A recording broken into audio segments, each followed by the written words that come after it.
अधपंतरिया भाव पड़ रही चेक डैम लक्षाधिक टंका खर्च पर चाषी को मिलुनी जलसेचन सुविधा। चंपुआ ब्लॉक मरुड़ीग्रस्त अंचल भाव परिचित जामुदलक पंचायतर मंगलपुर गाँव में चाष जमी को जलसेचित करने को लक्ष्य रखा 10 वर्ष तलू 2टी चेक डैम निर्माण करा प्राय 50 लाख टंका अटकल दुई चेक डैम चंपुआ क्षुद्र जलसेचन विभाग तत्वावधान में निर्माण होता। चेक डैम निर्माण है सत, मात्र डैम रे सटर बसाइबा को विभाग गुरुत्व देला नहीं।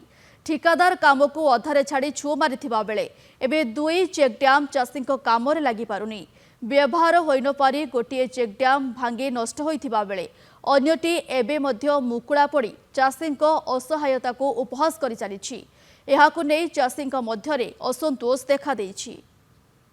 लगेगी निजे परिश्रम करी भार भई चाष करुछि आउ एपर्यंत से सटर लगेबार नाम नहीं आउ सरकार शुणु ना चेक डैम किंतु आज पर्यंत से सटर फटर किसी पड़नी चाष करने आम बहुत हिनस्ता हो भितर ठिकादार आक्ट्री सब मिलजुली भगती पैसा पतर खाई बोधे कम करते नहीं किसी विभाग एवं से कंट्राक्टर मध्य मधुचंद्रिका होती कार्यटी बर्तमान 10 वर्ष हो गले सुधा आज सुधा किसी हो पारे कार्यक्रम हो पारे जहाँफल चाषी मैंने निज मोटर कि खांदे भार बोईकी पानी निज चाष जमी को नौ।